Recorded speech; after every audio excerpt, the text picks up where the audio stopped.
Hello, testing. Wait, see what it's giving. See what it's giving. Is she not? Oh, she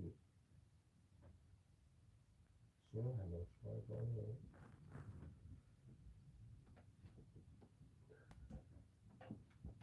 She didn't have no choice left on her. That's steady.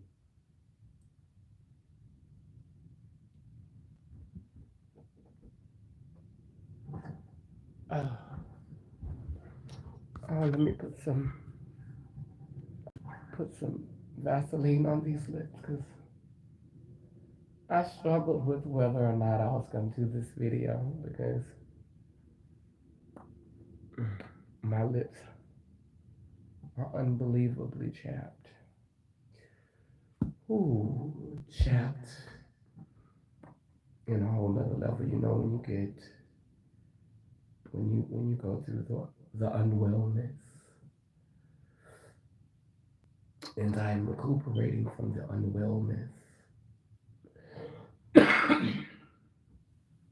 I'm recuperating from the unwellness and from being in that unwell space, and I was like, should I do this video? And then I was like, yeah, I should, because this channel is about documenting my existence, the existence of those that I love. I'm using the mic too because my throat is still sore, so I want to project without having to put any work into it. You can hear me like I'm a little bit more raspier than usual.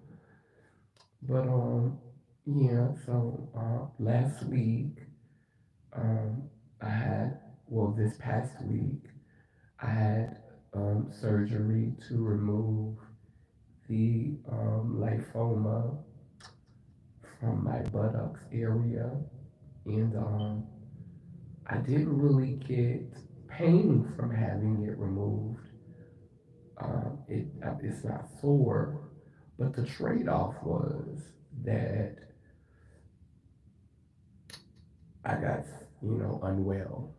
I experienced unwellness. I experienced flu-like symptoms, and it was hard. It was touch and go, honey. I've literally lost um, 6 or 7 pounds, which I'm not really complaining. Um, this past week, everything happens for a reason, though, right? Said they'll never put more on me than I can bear.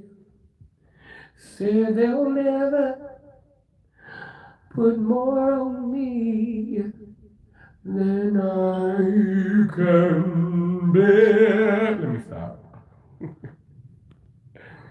But I'm not gonna go too deep into this topic, but I did want to bring it up today. I want to talk a little bit about gay versus queer. Now, I noticed that I'm hearing a lot of same gender loving or same sex loving, or however, you know, it's really it's really such a multi-dimensional topic, but I just would love some clarity. Um, I feel like queer has more nuance than gay.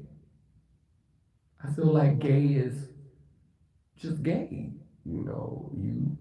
You like people that have the same genitalia and have the same view themselves the same as you view yourself. You view yourself as a man, they view themselves as a man. You view yourself as a woman, well, typically they call them lesbians, but you view yourself as a lesbian, you view yourself as a woman, they view themselves as a woman. I mean, I feel like queer has more nuance. I don't feel like gay has that same nuance. You feel me? Like, I just, I don't understand personally why a lot of gay people have started to use that word queer interchangeably.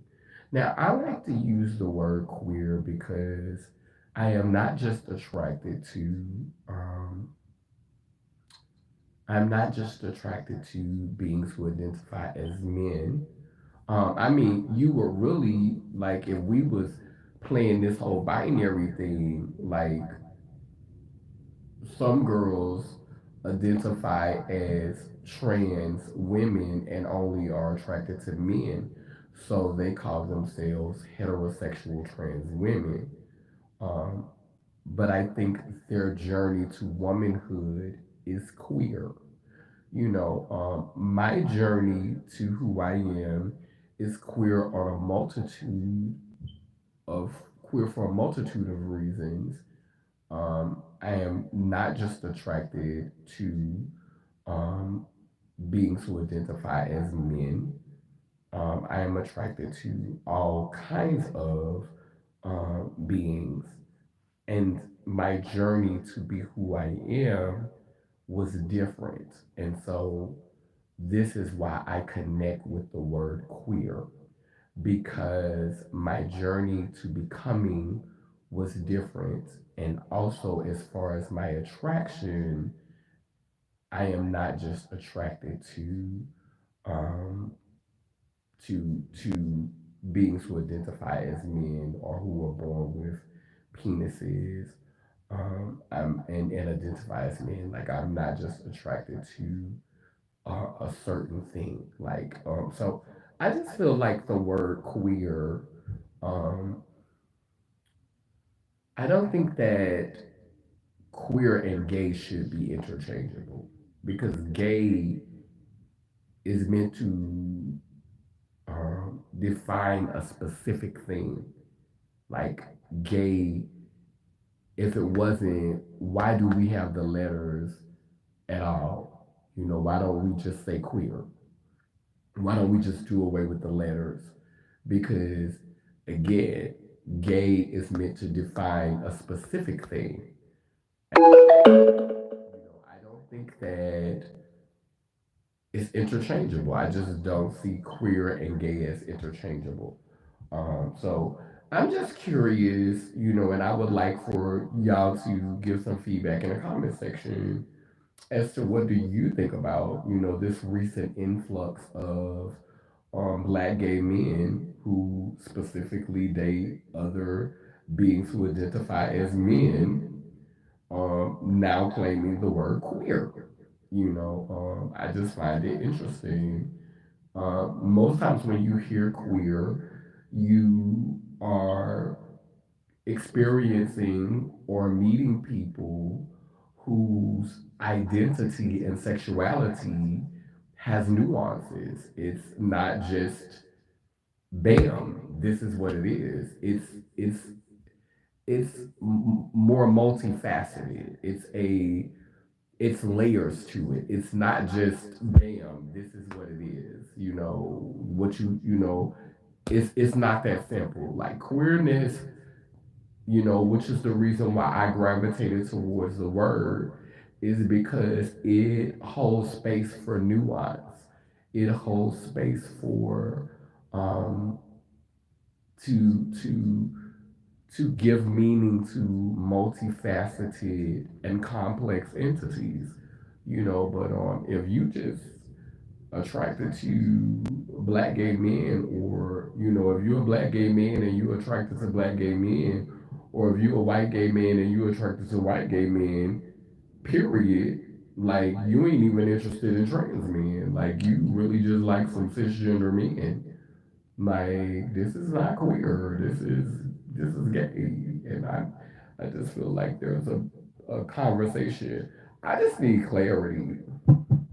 I just I need clarity.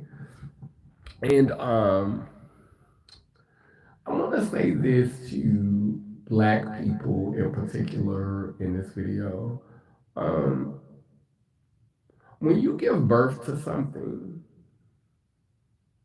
when you birth something, like, they say, everything gets stolen from black people, they always stealing from us. But you can't steal something that we have been marketing, that we have been selling, that we have been making available for mass consumption. Once you birth something, once it leaves your body, to give a solid example, when a woman before a female or a XX chromosome becomes pregnant and begins to carry life inside of them, the eggs are theirs. That is their eggs because it has not left their body. That semen that is in that XY's testicular sac is their semen. But once this semen and this egg then leaves becomes this fetus, then becomes this baby, then leaves your body, it now has its own journey in the world. It is no longer your property. It is you're connected to it. You will always be connected to it. Just like we will always be connected to hip hop. We will always be connected to blues. We will always be connected to jazz. We will always have roots and connections in all of the various things that we've influenced. But once the thought leaves your brain, once the being leaves your body, once once it has manifested on this plane and is now chartering its own path, you are connected to it now. You don't own it. And I want my Caucasian babies to get that down in your spirit too.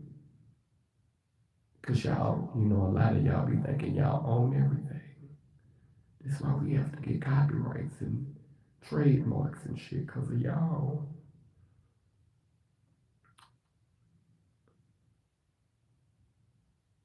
We can celebrate the connection. We can acknowledge the connection.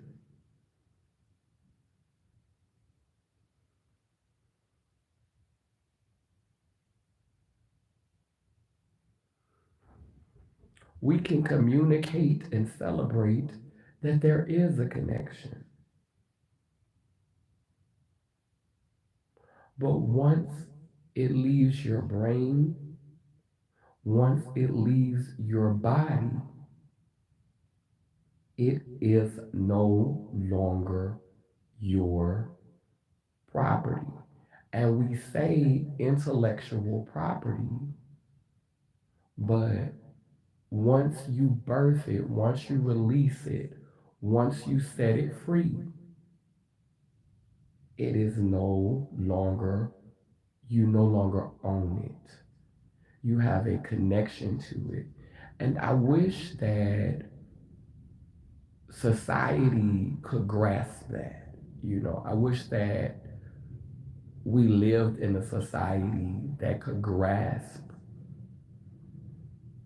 that really could grasp that you know as as much as I have birthed, as much as I have put out into the universe, as much as I have released from my mind, and put out into the universe, I had to let go of this idea that I owned all of these things. Because why would I want to live in a world where I'm still trying to own things that I've set free, that I've made available for others to be influenced, to be healed, to be touched by, to be moved by, to be, to bring joy, to liberate. Why would I want to feel like I still own that? And so I'm connected to these things. I'm always going to be connected to this. Black people, again, will always be connected to hip hop. You know, we will always be connected to our culture and our art. But once we release it, once we share it with the masses, once it becomes public consumption, and the reason why I'm saying this is because I was watching the King of Reeds do a video about Lil Nas X's documentary, and the King of Reeds was saying that Lil Nas X documentary wasn't black enough, and I'm like, in America, which is a melting pot, so none of us are truly meant to have 100% authentic identities at this point. So what does it mean to be 100% anything in a melting pot, where the goal is assimilation? And if we are sitting, if Lil Nas' first song was a country song, I don't care how dark skinned Lil Nas is. What are y'all expecting from Lil Nas? Lil Nas is is deeply melanated. That's something we can't take away from Lil Nas. Lil Nas is obviously rooted, but in order for Lil Nas to be where Lil Nas is, Lil Nas want them Caucasian coins. And I'm learning not to get frustrated, you know, with with some of the black rhetoric, with some of my people, with this rhetoric of how the industry is watering down black people. The industry waters down everything. You can't be too white. You can't, because a part of being white is there's some facets of whiteness that we don't get to see in mainstream. How many movies do we see about trailer park trash? I mean, how on a mainstream TV, how many TV shows do we see about wiggles? White people who really, really, really just naturally embody the culture of of inner city, ethnic folk. Like, we don't see those images all the time in mainstream. We don't see trailer park trash in mainstream. So you only gonna get certain aspects of their culture. You only gonna get to see a certain image of them. And there's a feature. There's a main course. So a lot of times we get caught up in this rhetoric of expecting the industry to somehow do more for black people than they do for their own. Like, I'm not saying it's right. I'm just saying what's real. Like, I'm close to 50 years old. I'm finna be 47. And at this point in my life, I don't have time to be sitting up here with shoulda, coulda, wouldas. I'm talking about what it is. Busta, what it is right now. Busta, what it is right now. Yeah, what is it right now? Like, and what it is right now is that Caucasian people have created the industry. Um, yeah, they use a lot of minorities and ethnics to build it. Yeah, yeah, because he was doing really, really, he was turning it, but I guess I don't know what that tea was about either. But but yeah, I mean he didn't owe he don't owe us hood. He don't owe us trap. Like he don't owe us that. So but yeah, like it's just to me if we decide that we want to sit at that table,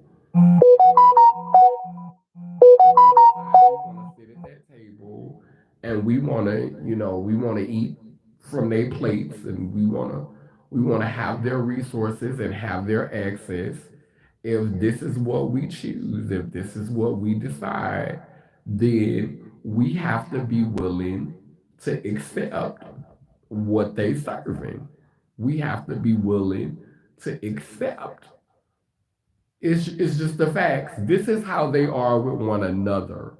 Like, and this is what I'm experiencing from being around a lot of them. This is how they are with one another.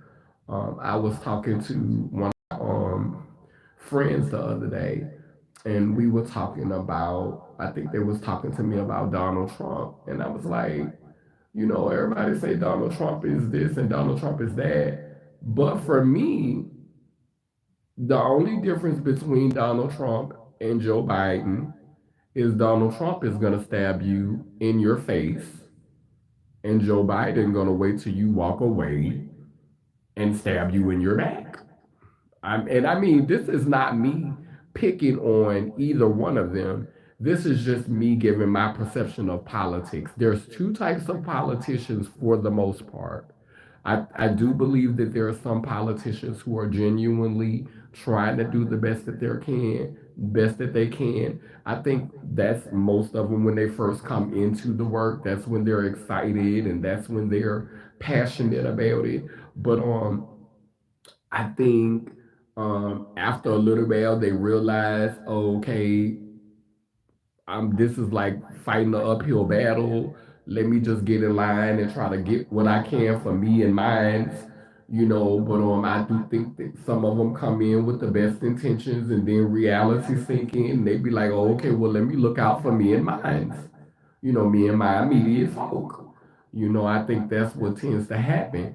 But as far as politics go, I think that for the most part, there's two kinds of politicians.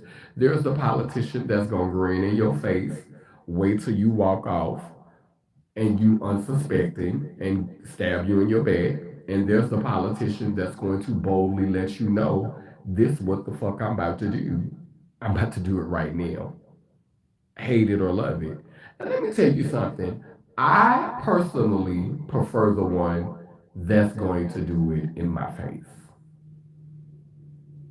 I may not like it, I may not be comfortable with what's being said, but at least you're being honest about who you are. I could deal with someone who shows me who they are because now it's my choice to deal with you and I know how to maneuver around you. I don't know how to maneuver around you if you're not being authentic with me. If you're not being genuine with me, I don't know how to deal with you because I don't know who I'm dealing with. So, personally, I prefer the one that's gonna give it to me right up front. Reparations is a slippery slope because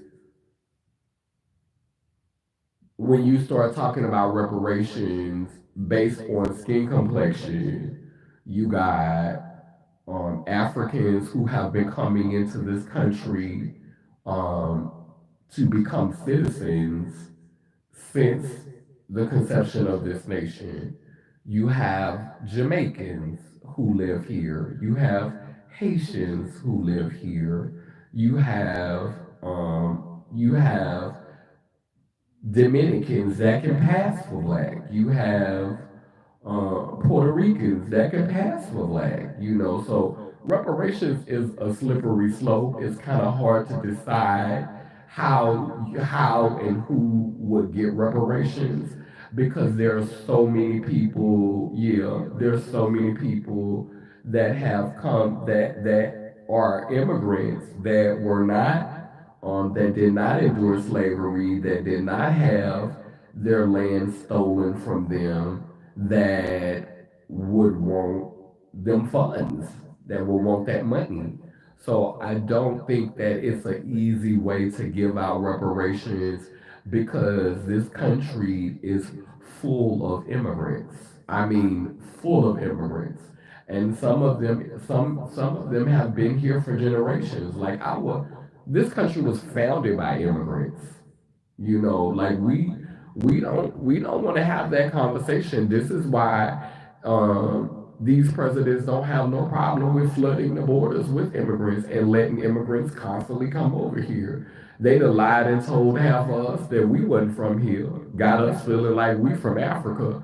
When I know for a fact my great great great great great grandmother was here. You know what I'm saying? So it's like everybody, you know, all of us feeling like we immigrants. So why not?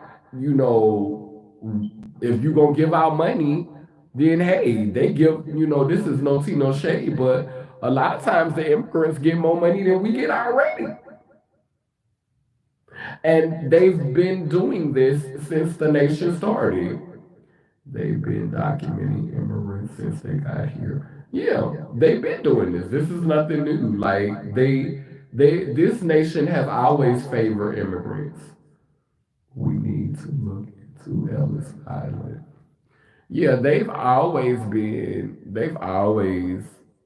like immigrants. That's just a reality, you know. And we don't want to sit down and have the hard conversation. And a lot of black people, we don't know enough about ourselves. We don't know enough about our heritage. You know, we don't know enough about our ancestry. We try to take these 3 and me's and these DNA tests, and you think these DNA tests gonna tell us the truth? They ain't tell us the truth in the Bible. They ain't tell us the truth in the history books. Why the fuck they gonna give you a DNA test that's gonna tell you the truth?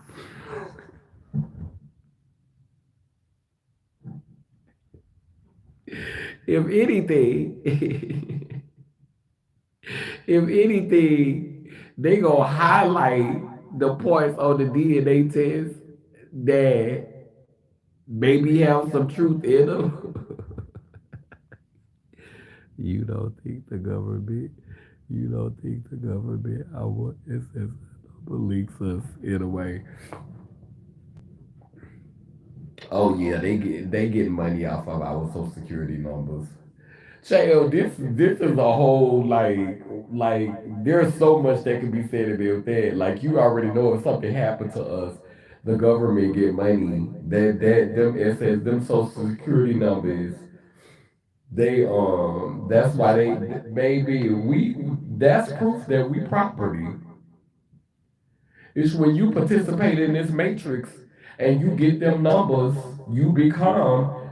I was at Whole Foods the other day and they got the damn scanner where you put your hand on the thing. Now, they doing that now, where you could scan your hand in Whole Foods and get your food.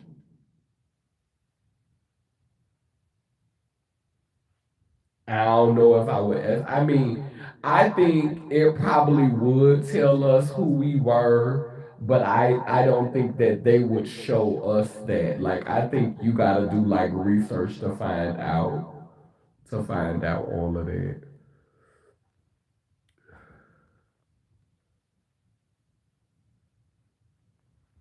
Yeah, I think we would have to do some type of research. But yeah, I got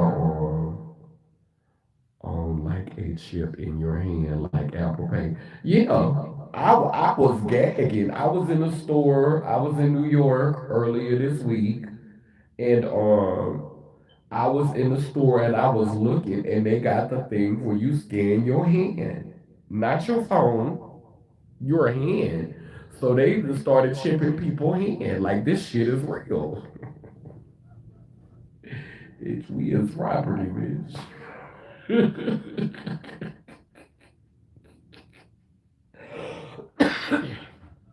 We is property, bitch. Thank you. your fingerprints and they put them in the system. Oh yeah, yeah. So see, they can tell you like they know what our real DNA is. They know who we really are, but they not gonna tell us because if they put out the real DNA test, and see, this is another reason why I think they started doing the DNA test because the reparations conversation was becoming a really really strong conversation, and so isn't it odd that right around the time when they started doing the reparations conversation, um, think about this if you were giving reparations to people, who would you think will qualify for more reparations? Okay, so say we're black indigenous. I know that I have Indian on both sides of my family, my daddy's side and my mama's side. So if we were erased from our culture. If my ancestors were slaughtered because they couldn't pass for the Pocahontas Indian, they were imprisoned and they were enslaved right along with the Africans, the Africans that came over. Think about what reparations would look like for black indigenous people because then you have to reimburse them for land that you've stolen from them. You have to reimburse them for their land. Not only money, you have to literally give these people their land back. So it will cost the government more to give reparations to black indigenous people than it would to give reparations to African who came over here enslaved because you don't owe them no land because they ain't from here. Period. So this makes sense why the DNA stuff started coming out because now all of y'all think y'all from Africa. Now y'all trying to get back to Africa. You don't want your land over here. You ain't from here. You from Africa. Okay. So everything that they do is strategy. We gonna start letting y'all do your three and me's and your DNA test and find out what your ancestry is. So you won't be looking for your land back. So you won't be looking for your. You'll be trying to go somewhere where if y'all was there, y'all ain't been there in hundreds and hundreds and hundreds and hundreds of years. We 13% of the population. That's definitely not a lot of people, right? And out of the 13% of the population that we are, let's be clear, uh, all of us ain't the indigenous. And this the crazy part. The Africans, they come over here and they don't even get black on their identification. Some of them get other stuff. I've seen dark skinned people like for example the Arabs. Arabs be about dark as me. And they have white hyphen Arab on their identification. So we don't know what the Africans getting on their ID when they come over here, which would be why they wouldn't be included in the census in the same way we would. But when it comes time to get reparations, I bet you they'll want them. They'd have to leave if they'd have to leave if they told us. Okay. Would we will grow the fuck out of the economy. And look at the resources. Mm, and look at the resources they get. Yeah, because they not on that census. They not feeling that. They not doing that black. Maybe they not doing that black. That's why I say black indigenous because I'm not denying that there is some some some roots from the continent of Africa, uh, But let's be clear, white people live on Africa too and been living over there forever. Caucasian people been over there. There are parts of Africa where it snows. Asia and Africa are right next to each other, literally. So no, I'm not. You're not gonna get me involved in when they start saying, "Oh, you African," and we think Africa is this place where the sun is always shining and it ain't never cold, and the whole continent of Africa is this tropical place. No, the fuck it's not. They have places in Africa where it snows. There's mountains where it snows and it gets cold. That is where Caucasians can live and thrive. So when we start getting, and another thing, and I gotta get off this live because I got a meeting at 2 o'clock. But I want to leave y'all with this thought too. Remember how when we was young, they always would have the feed the children commercials, and they would have the little African children on the TV with their stomachs looking all big and swollen, and just making Africa look so sad and so pathetic, and making the children look like it was just a struggle, so none of us would ever want to go there, and none of us would ever want to check it out, because if we went over there then, all them years ago, we probably would have found out the truth, that no, we ain't, that's not where we came from directly. Like maybe some of our ancestors were there when the continent was named something else, because it's only been called Africa for about 600 years. So maybe some of our ancestors traveled from there when it was called what it was called before that. But they used to show us all them sad commercials of them little African children. And now you don't never see them commercials, because they know we could get on the internet and Google and probably find out the reason why them children got big bellies, the reason why they water contaminated, the reason why we need to send money over to feed the children. Like literally, if we like now we got the internet, we could do research and find out the truth about all the foolishness. But you don't see none of that. Like when we was little, like when we was coming up, because we didn't have access to the internet, we couldn't do our own research. Them motherfucking white folks was weighing us out.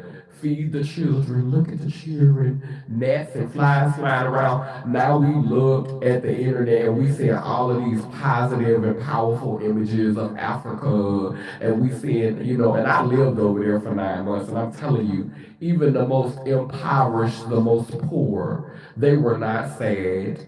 Poverty, the worst kind of poverty you could have is a mental poverty. When you poor in your mind, that breaks everything else. So a lot of them Africans, they don't they don't feel poor in their mind. They don't look at what they have as a detriment or something that makes them inferior when they don't have the resources that other people have. But America painted this picture and sold us this dream that they was over there with big bellies. It's just horrible. So like now that we have access and we can research for ourselves, we don't see all that feed the children shit. No, we don't see, like it used to be everywhere. I'm not gonna say that they'll never run a feed the children commercial somewhere, because I could be wrong, but I'm just saying we used to see that shit all the time when I was coming up. And now since we've had internet access, they don't play with us like that no more. We don't see that shit no more. But anyway, I gotta go ahead and end this live. But I wanted to come on here and just share some of my thoughts, about queer versus gay, and I talked about that at the beginning of the video. So for y'all who just coming on or didn't see the first part, I talked about that at the beginning of the video, and on connection versus ownership. So I'm going to go ahead and jump off this live. Love y'all. Y'all have a blessed evening and take care of yourself. and light that candle, okay? Because normally I light it, but I ain't gonna be able to do it today. I love y'all. Later.